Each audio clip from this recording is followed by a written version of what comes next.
Hi, everyone. Thanks for joining me today. This is Lori from the Glenwood branch, and I'm here today with part 2 of my summer reading recommended reads. I'll go over a little bit of the summer reading game, but I don't want to repeat myself. So the theme this year is Imagine Your Story. You can find all the details on how to participate using the online platform Read Squared. If you have any questions about how to participate or any questions about summer reading, please reach out to me using the email listed at the end of the video.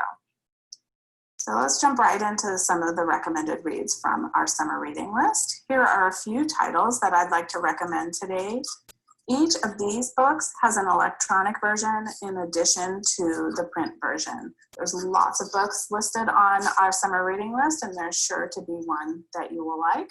I'm going to go ahead and share my webcam now. Let's take a look at the first book, which is a science fiction book. It is the first in a series. It's Sal and Gabby Break the Universe. It's by Carlos Hernandez. And it's just so funny. You don't often find science fiction books that are humorous, but Sal and Gabby definitely fits that criteria by Carlos Hernandez. Sal and Gabby, when they meet for the first time, it's really not under the best of circumstances. Sal is in the principal's office for the third time in 3 days, and it's still just the first week of school. Gabby, the student council president and editor of the school paper, is there to support her friend Yasmani, who just picked a fight with Sal. She is determined to prove that somehow Sal planted a raw chicken in Yasmani's locker, even though nobody saw him do it and the bloody poultry has since mysteriously disappeared. Sal prides himself on being an excellent magician, but for this sleight of hand, he relied on a talent no one would guess. Except maybe Gabby, whose sharp eyes never miss a trick. When Gabby learns that Sal's capable of conjuring things much bigger than a chicken, including his dead mother, and she takes it all in stride, Sal knows that she is someone he can work with. There's only one slight problem. Their manipulation of time and space could put the entire universe at risk. A sassy entropy sweeper, a documentary about wedgies, a principal who wears a Venetian bauta mask, and heaping platefuls of Cuban food are just some of the delights that you'll read about in this mind-blowing book filled with love and laughter. It's the first in a series, so if you enjoy a series, I would definitely check out Sal and Gabby Break the Universe by Carlos Hernandez. The second book that I'd like to feature today is from my favorite poet, Emily Dickinson. It's a biography of one of my favorite poets. And this is written by Christina Porre-Gadu. Emily Dickinson, who was born in 1830 and died in 1886, wrote poems that are still read today by students of every age.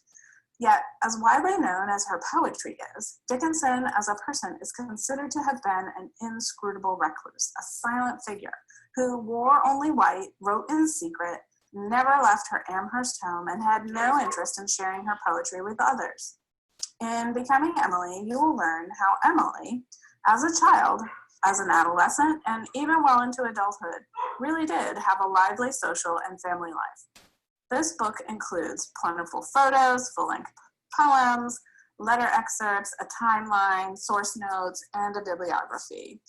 You can see the famous portrait of Emily Dickinson. It's really the only authenticated photograph of her. It was probably taken in 1846 or 1847. There's pictures of her home in here as well. It's really the perfect book for anyone who may be interested in poetry, literature, or biographies of remarkable people in American history. And the next book I'd like to feature is a graphic novel. It is written by Vera Greentree and illustrated by Jana Bogach. It's called Grimoire Noir. This is also one of the nominees for the Black-Eyed Susan Award this year. Bucky Orson is a bit gloomy, but who isn't at 15? His best friend left him to hang out with way cooler friends, and his cop dad is always in his business. And wait for it, he lives in Blackwell, a town where all the girls are witches.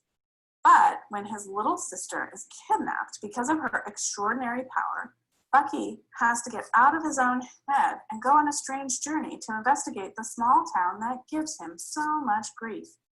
In the process, he uncovers the town's painful history and a conspiracy that will change it forever. This book is beautifully illustrated. The illustrations are dark, mainly black and white, very sparse use of color, and it really contributes to the atmosphere of this book. Spooky and enchanting. It's a really wonderful and creepy graphic novel. If you're interested in that, it's Grimoire Noir by Vera Greentree and Jana Bogach. And then the last book that I'm going to feature today is a monster book, the big book of monsters, The Creepiest Creatures from Classic Literature by Hal Johnson and illustrated by Tim Siebert. This book is a who's who of the baddest of the bad. There's the familiar creepy creatures in there, the supernatural beasts that everyone knows and fears, like the blood-sucking vampire, Count Dracula, and that 8-foot-tall mashup of corpses, Frankenstein's monster. Scared yet? Well, wait until you meet the mummy that's on the cover here, that scientists brought back to life after 4,700 years. Bad idea. Or more horrifying yet, there's the Horla, an invisible havoc-wreaking creature that herds humans like cattle and feeds off their souls. The monster profiles in this book are drawn from the pages of classic books and tales as old as time. One of the creatures I wanted to highlight for you is the Humbaba. This Humbaba comes from the Epic of Gilgamesh.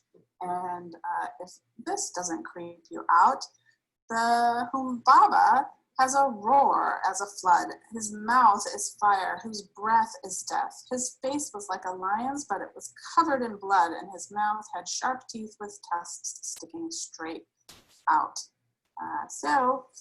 I dare you to read this book before bed, The Big Book of Monsters, Creepiest Creatures from Classic Literature.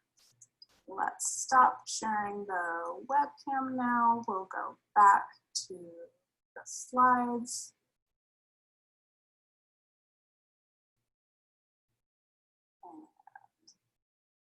And these were just 4 of the books off of the list, summer reading list, that I wanted to recommend to you today. Again, feel free to read whatever you want to read to participate in our summer reading program. You do not have to read from our summer reading list. We just like to share with you some of our favorites. What I hope that you'll do as well is share with me some of your favorites. So please reach out, use the email on the screen, tell me some of your books that you're reading this summer, and I look forward to hearing from you. Take care. Bye-bye.